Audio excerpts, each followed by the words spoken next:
Hi, welcome to JABS Review. I'm Alex Sheldon. And I'm Jacob Myers. Today, we are going to be reviewing Las Vegas. So basically, to be fair, it's not what you think. It's not just a crappy old people version of The Hangover. That's not to say it was a good movie, though. Yeah, it was about four guys all going for a bachelor party for Michael Douglas's character. And that's all you can really say. It's the basic premise.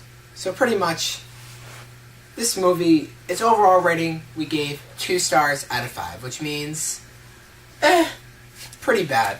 Yeah. It was below average. Definitely.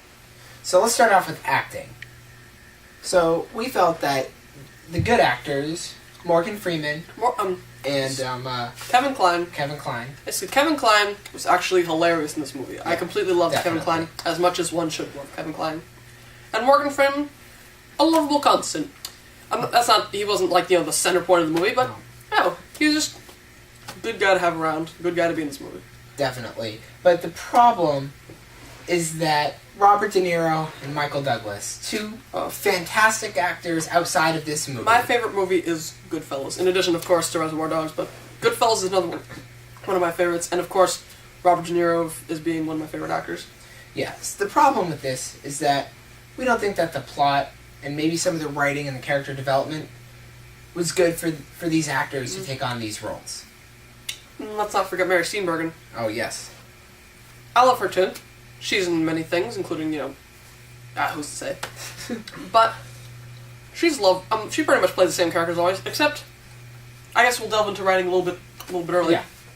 Basically, the idea of her character and a little bit of exposition is that she's pretty much supposed to be a failed lounge singer. She had a life before she started doing this. But she's a failed lounge singer. Before you go on, she moved to Las Vegas to become a singer after she got downsized from her corporate job. And she has a daughter. Yeah. Somewhere, grown up. Yeah. But she's a failed lounge singer. So, and, they show, she's literally singing for nobody. And that's fine. But she's okay with that. She has her usual, Mary Steenburgen pep tour. And she dresses like a successful retired woman. She's not a successful retired woman. She's singing in a broken down casino in a lounge in Las Vegas. It could probably be worse than that. Yeah. But not that bad. And that's all. That's all we need to say. Anyways, so the actors, it's not their fault. It's the writing's fault, which means actors. We'll give them the benefit of the doubt. We'll give them a very shallow benefit of the doubt. So we give them 3 out of 5 stars. 3 out of 5 stars. So next, what do we have here? Just to bring it back to writing for a second. Right. It is funny, like I said, Kevin Kline says some of the funniest things in this movie. One of the funniest characters. But it's so corny that it does, a classic kind of formulaic thing where it starts by being kind of this laugh-out-loud comedy and then just goes right into this, serious drama. That's just corny and just they've all got problems that need to be resolved. And of course, they do. So I'm giving it away, but you could so predict that. Yeah. You could. We talked about this movie after we saw it, and we both agreed that this is definitely the butt of a Family Guy joke about formulaic crap. Yes. Yes, it is. In other words, Family Guy, if they were to make a movie simulating the terrible dramatic comedies of the world, they wouldn't even bother making the movie. They would just they would just show Las Vegas. They would show these characters and say, "Hey, isn't it crap?"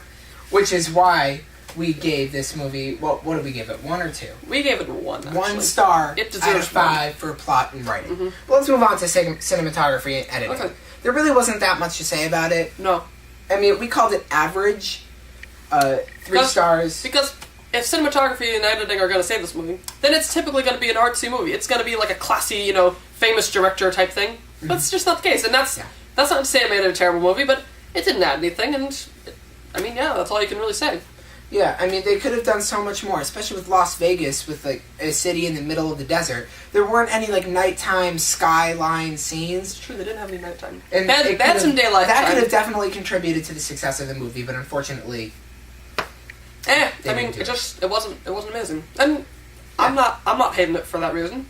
It just didn't play a factor in deciding how good or bad this movie goes.